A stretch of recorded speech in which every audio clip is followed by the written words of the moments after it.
Bismillahirrahmanirrahim. Innal hamdalillah nahmaduhu wa nasta'inuhu wa nastaghfiruh wa na'udzu billahi min syururi anfusina wa min sayyiati a'malina. Man yahdihillahu fala mudhillalah wa man yudhlil fala hadiyalah. Wa asyhadu an la ilaha illallah wal malikul haqqul mubin wa asyhadu anna Muhammadan abduhu wa rasuluh alladzi la nabiyya ba'da amma ba'du. Jamaah yang insyaallah dimuliakan oleh Allah Subhanahu wa taala. Alhamdulillah segala puji hanya milik Allah, Rabb pencipta alam semesta, yang berkatnya kita bisa diberikan kembali kesempatan, kita bisa melanjutkan kajian ini walaupun via YouTube begitu ya. Tapi mudah-mudahan ilmu yang disampaikan sedikit banyaknya bisa berguna untuk jamaah sekalian dan khususnya untuk yang berbicara. Kita lanjutkan pembahasan hadis tentang Islam, iman dan ihsan. Di pertemuan yang lalu kita sudah membahas tentang bagaimana malaikat Jibril menghadap kepada Rasulullah SAW, yang diantara faidahnya adalah kita dapat mengambil adab-adab penuntut ilmu. Dan selanjutnya setelahnya kita telah membahas tentang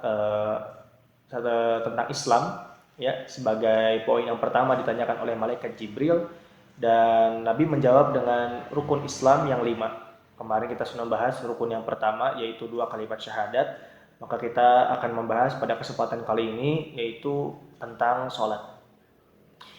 Dalam hadisnya Nabi bersabda, yaitu wa tuqimus shalah, mendirikan sholat.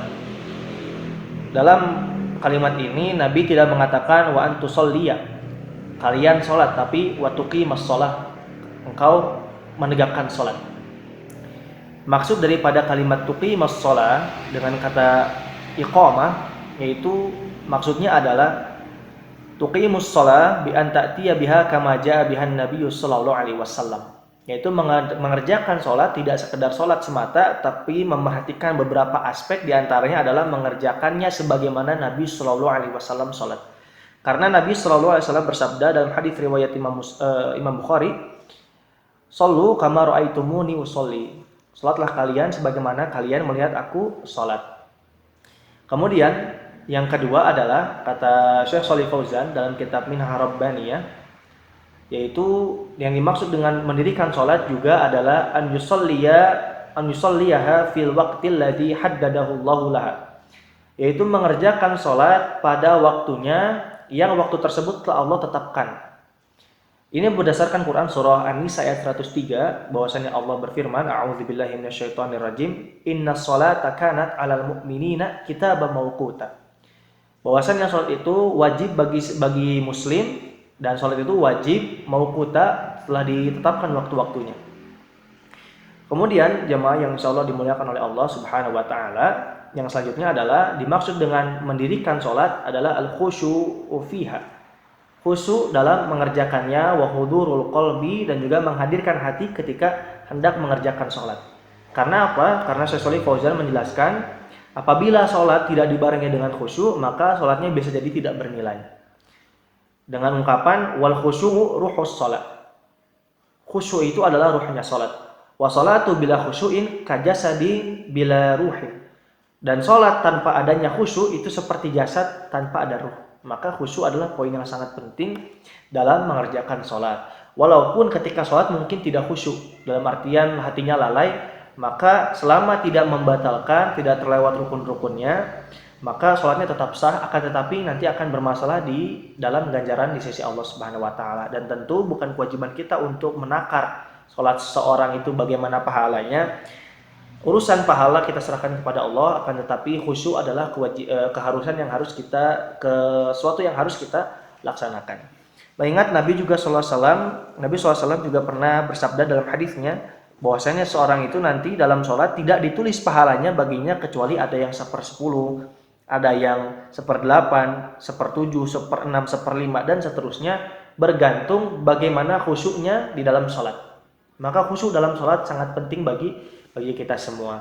Dan tentunya kalau kita berbicara khusyuk, maka akan muncul pertanyaan bagaimana caranya agar kita sholat khusyuk. Cara agar kita sholat khusyuk diantaranya adalah kita mempelajari apa yang dibaca oleh kita di dalam sholat. Kemudian selain kita mempelajari apa yang kita baca dalam sholat, juga kita diantaranya adalah untuk agar khusyuk kita bisa, kata para ulama, untuk mengingat atau meyakini bagaimana kalau sholat ini adalah sholat terakhir kita.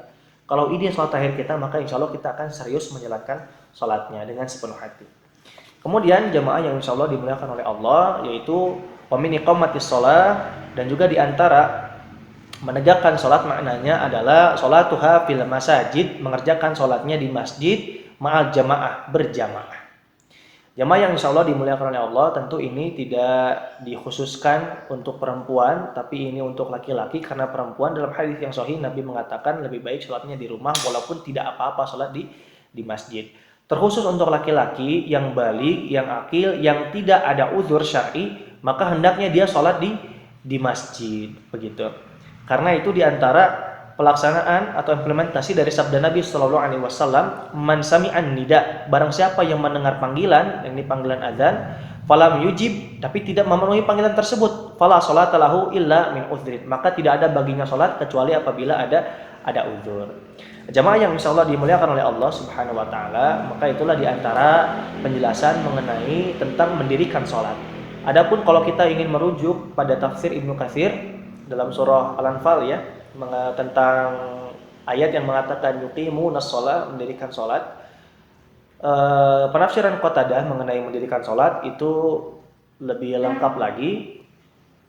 Yang pertama adalah memperhatikan waktunya, seperti tadi sudah disampaikan. Karena apabila kita tidak memperhatikan waktu atau lalai dari waktu salat, maka kita bisa termasuk pada golongan fawailun lil musallin, celaka bagi orang yang salat, yang makna wail itu adalah azabun syadid, azab yang keras. Jadi memperhatikan salatnya, memperhatikan waktunya, kemudian memperhatikan wudunya, karena apabila wudunya tidak sah, tidak baik, maka bisa jadi tidak sah sholatnya.